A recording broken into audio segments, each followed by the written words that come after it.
Hi Daniela, this video is for you. I hope that this makes sense about the question that you were asking me. Alright, so it says show that A, B, and C are collinear. Okay, there's two things that need to happen if they're collinear. The first one is that the length of AB plus BC must be equal to AC. Okay, so if you have a look at this little diagram that I've drawn, the length of AB, which is the guy's legs, plus the length of BC, so his torso and his head, must be equal to his full body length, AC. Okay, so his legs plus his torso must be equal to the whole body. Okay, so that's the same thing for the line. So AB, so the length of AB plus the length of BC must give you the full length of the whole line. Okay, so if you were to go and calculate those lengths using the distance formula, you should be able to prove that those two lengths added together add up to the whole length of the line. Okay, so if I show you the distance formula, this is the distance of AB. Okay, so if I plug that all into my distance formula, I'm going to get the whole length of that line to be 4,472. Then I need to still do BC. So if I go and calculate the distance of BC using the distance formula, I'm going to get 2,236 and a whole bunch of decimals. Okay, so I'm keeping my decimals now. I don't want to round off yet. I only want to round off at the end.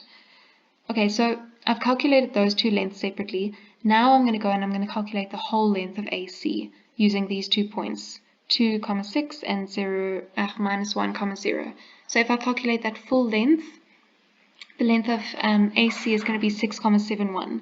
Okay, so now what I need to show is that this length here, 2,236, plus this length here, 4,472, adds up to 6,71. And if it does, then it abides by one rule that shows that they're collinear.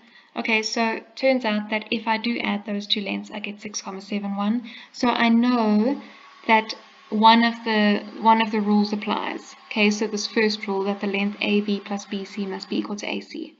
Okay, so that's the first thing you need to prove. The other thing you need to prove is that the gradients are the same. Okay, so it says the gradient of AB must be equal to BC. Okay, so if you have a look at my guy, here's his side view. The gradient of his legs is straight up. Okay, so it's just a straight gradient all the way up. If you look at his torso, the gradient is also straight, right? So his whole body is straight.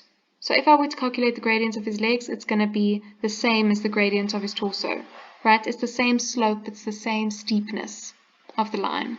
So if you have a look at these two lines and you're looking at this line here, AB, and you're looking at this line here, BC, do they have the same steepness? So if I was walking up that hill, so imagine that this is a mountain.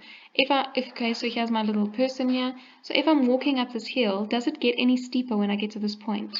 No, it's the same, right? So it maintains the same steepness, so the gradient is the same. So if I were to go and calculate the gradient of that line, which is here, so if I calculate the gradient of AB, I get 2.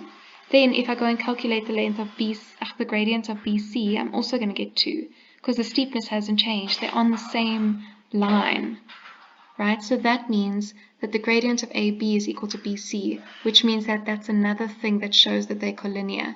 Okay, so if you find that the length of AB and BC is equal to the full length, so the length of the legs plus the length of the torso gives me the full length of the body, and it's all the same slope with all the same gradient, then it means that they're collinear.